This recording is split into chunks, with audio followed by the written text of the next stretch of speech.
సత్యవతి పొద్దున్న బట్టలు నానబెట్టుకుంది. మళ్ళీ కాసేపు ఉన్నాక ఎండ కదా, అన్నం కూరలో వండిన తర్వాత ఈ బట్టలు ఉతికేద్ది. సత్యవతి వాళ్ళకి పనులు అయిపోయినాయండి. మొన్నటిదాకా పాపం రేయింబాబుళ్ళు కష్టపడ్డారు. ఆకుకొట్లు అయితే అయిపోయినాయి. ఇది మే నెల కదా, ఇప్పటి వరకు ఆకుకొట్లు ఉంటామంటే చాలా గ్రేట్. ఎందుకంటే ఈ సంవత్సరం తోటలో ఎక్కడికక్కడ ఎక్కువేశారు కదా, అందులోనూ చాలా రోజులు పనులు ఉన్నాయి.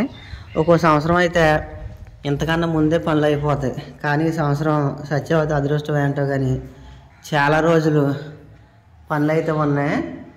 ఆకుకొట్లు అయిపోయినాయి కదా, ఇక సత్యవతిని నేను ఈ 4 రోజులు విశ్రాంతి తీసుకో, ఏదైనా పని ఉంటే వెళ్ది కానీ, లేకపోతే ఇక ఊడుపులు వచ్చిన తర్వాత ఊడుపులకి వెళ్ది కానీ అని చెప్పాను. ప్రస్తుతానికి సత్యవతి మొన్నటిదాకా పాపం కష్టపడింది కదా, పిల్లలేమో పుట్టింట్లో ఉన్నారు సెలవులకి. ఇంకా పిల్లలు స్కూల్కి వెళ్ళేదాకా సత్యవతి ఇంటి దగ్గర నుండి చక్కగా విశ్రాంతి తీసుకుంటా, మాకు అన్నం కూరలు వండి పెట్టుకుంటా, బట్టలు ఉతుక్కుంటా, ఇంట్లో విశ్రాంతి అయితే తీసుకుంటుంది. మొన్నటిదాకా పాపం చాలా కష్టపడింది కదా. ఇదిగో అయిపోయిందా పెట్టుకుంటా. మొన్నటిదాకా నువ్వు పనిలోకి వెళ్ళావు కదా, అసలు ఎన్ని రోజుల్లో వ్యాంట్ ఒకసారి చూస్తే తర్వాత ఆ డబ్బులతో నువ్వు వ్యాంట్ కొనుక్కుంటున్నావా? ఎక్కడెట్టా పుస్తకం అయితే ఇలాగరా. ఇప్పుడు చెప్తాను, నేను చెప్తాను, అది నువ్వు చెప్తే అర్థం అవుతుంది. చెప్పు. సత్యవతి వాళ్ళు ఆకుకొట్లకి వెళ్ళారు కదండి, అయితే ఆ డబ్బులు ఇప్పుడు పంచరు. ఎప్పుడు పంచుతారంటే ఆగస్టులో పంచుతారు. ఆగస్టేనా? ఈ పనిలోకి వెళ్ళిన డబ్బులు ఆగస్టులో పంచుతారు. వీళ్ళ కూలికి వెళ్ళిన డబ్బులు అయితే ఎప్పటికప్పుడు ఇచ్చేస్తారు. బంటాలో ఉన్న డబ్బులు అయితే ఆగస్టులో పంచుతారు. అసలు ఆ సత్యవతి కూలి పనికి వెళ్ళినవి అయితేనే, కాంట్రాక్ట్కి వెళ్ళినవి అయితేనే అసలు ఎన్ని రోజులు వెళ్ళింది. అసలు ఇప్పటి వరకు సత్యవతి అసలు ఎంత సంపాదించిందో ఒకసారి చూద్దాం. మనం ఎప్పుడు ఫిబ్రవరి నెల కాడ నుంచి వెళ్తుంది. 2 నెలలకు సమానంగా కూర్చో చెప్తాను, సమానంగా కూర్చో. సరే, ఒకసారి ఇందులోనూ ఒక్కోసారి సింగిల్ కొట్లు అంటే మధ్యాహ్నం వచ్చేస్తారు. డబల్ కొట్లు అంటే రాత్రి 10 గంటలకు వస్తారు అనమాట. డబల్ కొట్టు అన్నదే ఒక రోజులోనే 2 కూలి పనుల కింద లెక్క. సింగిల్ కొట్టు అంటే ఒక రోజు కింద లెక్క. సరే చెప్పు ఒకసారి. ఇప్పుడు ఇది ఎలాగంటే అండి, 1 2 3 4 5 తర్వాత 6 7 8 9 10 11 12 13 14 15 16 17 18 19 20 21 22 23 24 25 26 27 28 29 30 31 32 33 34 35 36 37 38 తర్వాత 39 40 41 42 43 44 45 46 47 48 49 50 51 52 53 54 నువ్వు చేసి 54 55 56 57 58 59 60 61 63 64 65 66 67 68 69 70 71 తర్వాత 72 73 74 75 76 77 78 79 80 81 82 ఒకటేనా? ఆ రోజు మీ పెదనాన్న చనిపోయినా వెళ్ళారు కదా, ఇక్కడికి ఎన్ని ఉన్నాయి? 81 82 83 84 85 86 87 పోయినారే కదా కుదులే 87 పోయినారు ఉంది. అయితే ఇక్కడికి 88. ఇది ఒక 60 కాబట్టి ఆ పోయినారు 60 కలిపితే 88 ఇక్కడికి. తర్వాత ఏప్రిల్ వచ్చేసింది 88 కదా, 89 90 91 60 తర్వాత కలుపుతాంలే 92 93 94 95 సెలవు 96 97 98 99 100 1 2 3 4 5 6 ఇది 2 అనేది ఒకటేనా? 7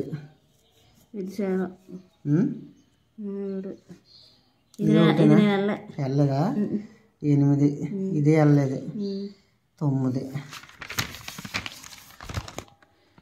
అది 10 11 12 14 15, 16, 17, 18, 19, 20. 20 100 120 మొత్తం 120 పొయ్యిలా అంతేగా? అంతే.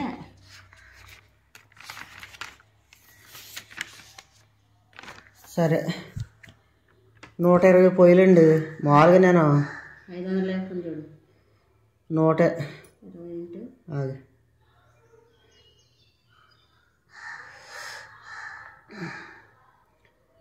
మొత్తం 120 పొయ్యిలు. 120 ఇంటూ యావరేజ్ని ఒక 500 వేసుకోండి. ఇంకా ఎక్కువే వస్తాయి, పైన వస్తాయి.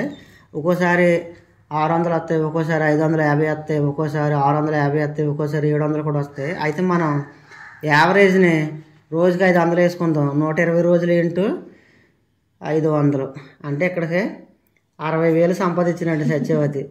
ఒకవేళ రోజుకి 500 కాకుండా పోనీ 550 వేసుకుందాం. పోనీ 50 వేసుకుంటే 66,000 సంపాదించినట్టు. నేను చెప్పాను కదా ఇందాక, మామూలుగా లెక్క అయితే 500 వేసుకోండి. 500 వేసుకుంటే 60,000 వస్తుంది. పోనీ 550 వేసుకుంటే 66,000 వస్తున్నాయి. ఈ 66,000లోనూ కొన్ని డబ్బులు మేము వాడేసుకున్నాం. ఎలాగంటే సత్యవతి ఇందులోనూ కాంట్రాక్ట్కి వెళ్ళిన పొయ్యిలు కొన్ని ఉన్నాయి, అలాగే కూలి పనికి వెళ్ళినవి కొన్ని ఉన్నాయి కదా. కూలి డబ్బులు ఎప్పటికప్పుడు ఇచ్చేస్తారు అనమాట. కాంట్రాక్ట్ ఎలాగంటే అన్ని లెక్కలు చూసి ఆగస్టులో ఇస్తారు. కూలి పని అయితే ఎప్పటికప్పుడు ఇచ్చేస్తారు. నేను ఇప్పుడు చెప్తున్నాను కదా ఈ 66,000 అని. ఈ 66,000లో కనీసం ఒక 30,000 వాడేసుకున్నా సరే ఇంకా 36,000 ఉంటాయి. నడు కూర వండుతున్నాను నడు చెప్తాను. ఇంకా 36,000 ఉంటాయి. అయితే నేను సత్యవతికి ఆ డబ్బులు మొత్తం ఇచ్చేస్తాను. నేను 66,000లో 30,000 మేము ఇంట్లోకి వాడుకున్నా సరే ఎప్పటికైనా సరే నేను సత్యవతికి ఆ 30,000 ఇచ్చేస్తాను. ఆ 66,000 పెట్టి సత్యవతి ఏదో ఒకటి కొనుక్కుంటుంది బంగారం. ఇందా అంటే 66,000లో 30,000 దేనికి వాడమంటే అప్పుడప్పుడు నేను ఇంటి పనిలో పెట్టవలసి వచ్చింది. అంటే నా డబ్బులు పెట్టాను.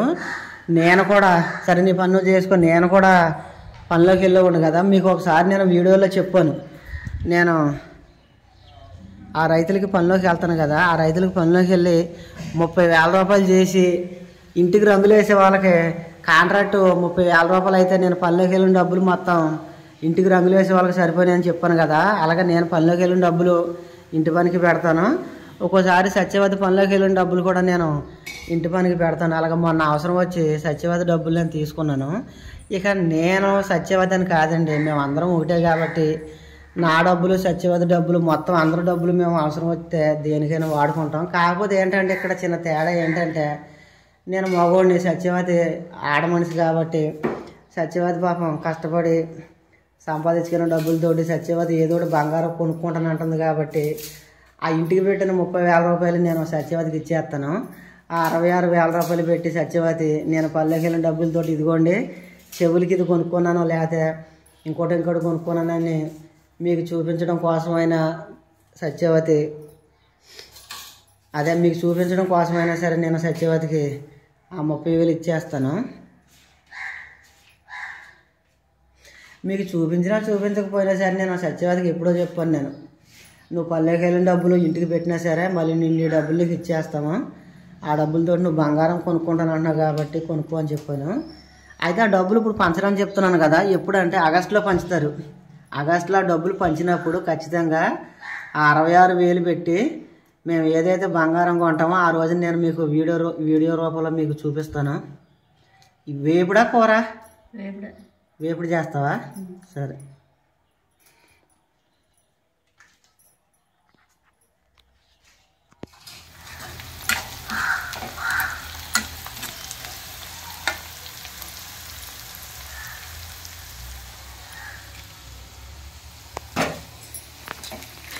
గరం మసాలా ఉందా? అట్టికే వేపుడులో గరం మసాలా వేసుకోవచ్చు, తర్వాత అల్లం వెల్లుల్లి పేస్ట్ కూడా వేసుకోవచ్చు అనుకుంటా.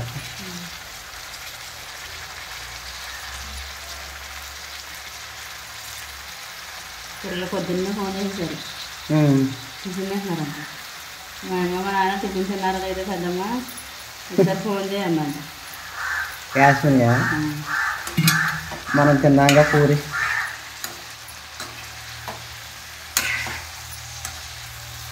ఆదిత్య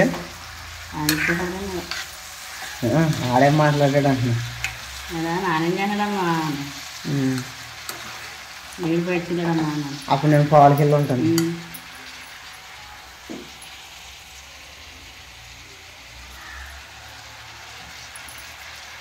బయలుదేరమయ్యా, వచ్చేస్తానా తీసుకొచ్చేస్తానండి. ఇప్పుడు రామమ్మా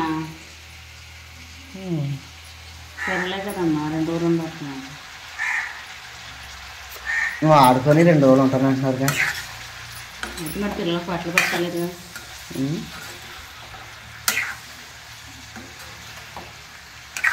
నువ్వు అక్కడికి ఎప్పుడు వెళ్ళినా బట్టలు అట్టుకెళ్ళేదానివి.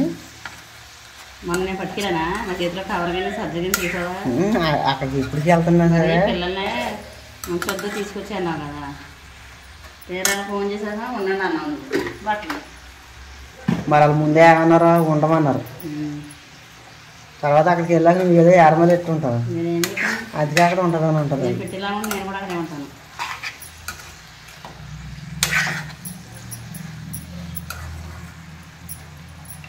కారం మగ్గాక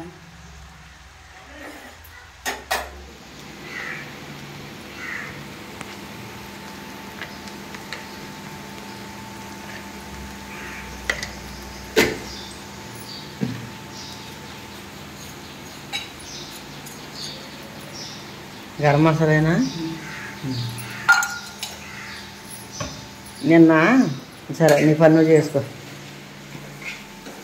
నిన్న కామెంట్లో చెప్పారు ఈతకాయలు పండాలంటే ఆ సంచిలోను ఒట్టిగడ్డ పెట్టమన్నారు కదా. ఒట్టిగడ్డ పెట్టి సగ్గ పైన మూత కట్టేసేసి ఈ పెట్టిలో పెట్టాను. ఈతకాయలు అసలు పండినయో లేదో చూద్దాం. సత్యవతి వెళ్ళరా ఒకసారి. నా చేతిలో కెమెరా ఉంది, లేకపోతే నేనే తీసాను. ఆ మూటది తీయాలి, లేకపోతే కిందకి లాగా.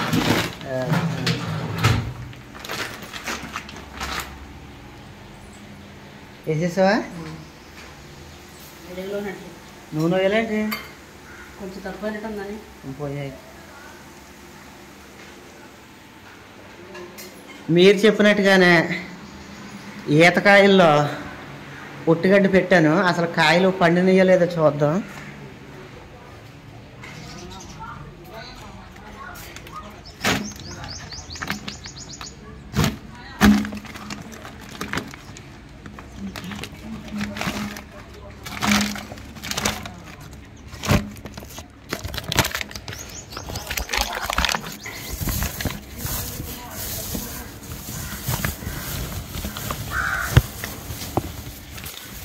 ఇంకా పండ్లే, ఈ టైం ఉండాలనుకుంటా. అయితే ఇలా 2 రోజులు వండితే పండుతాయేమో.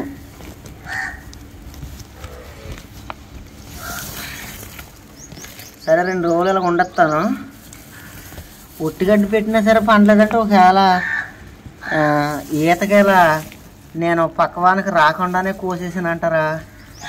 సాధారణంగా ఇదే టైమే కదా ఈతకాయలు కోసుకునే టైము.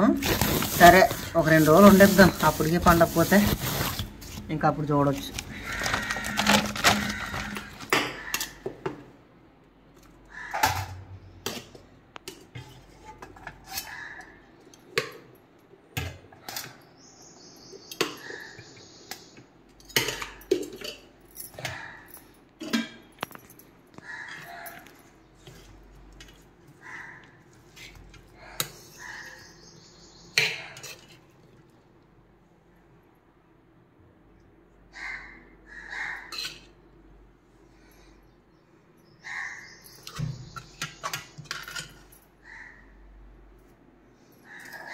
నువ్వు కూడా తినే.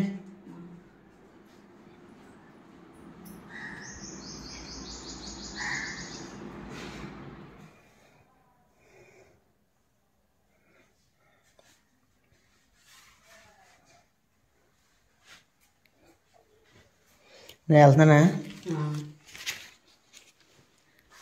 నేను కోయిలగూడెం వెళ్తున్నానండి. కోయిలగూడెం దేనికంటే మన క్యాస్ట్ సర్టిఫికేట్ ఇన్కమ్ సర్టిఫికేట్ చేయించాలని చెప్పాను కదా. క్యాస్ట్ సర్టిఫికేట్ వచ్చేసి మా ఊరు పంచాయతీలో అయిపోయింది. ఇన్కమ్ సర్టిఫికేట్ వచ్చేసి కోయిలగూడెం వెళ్ళాలి ఎంఆర్ఓ ఆఫీస్ కాడికి. ఎంఆర్ఓ అంటే మండల రెవెన్యూ ఆఫీసర్, విఆర్ఓ అంటే విలేజ్ రెవెన్యూ ఆఫీసర్. ఇక్కడ మా పంచాయతీ కాడ విఆర్ఓ గారి దగ్గర క్యాస్ట్ సర్టిఫికేట్ అయిపోయింది. ఇప్పుడు ఎంఆర్ఓ గారి దగ్గరికి వెళ్తున్నాను. ఎంఆర్ఓ గారు అంటే మండల రెవెన్యూ ఆఫీసర్. మాది కోయిలగూడెం మండలం కదా, కాబట్టి మండలం కాడికి వెళ్ళాలి కాబట్టి కోయిలగూడెం వెళ్తున్నాం అనమాట.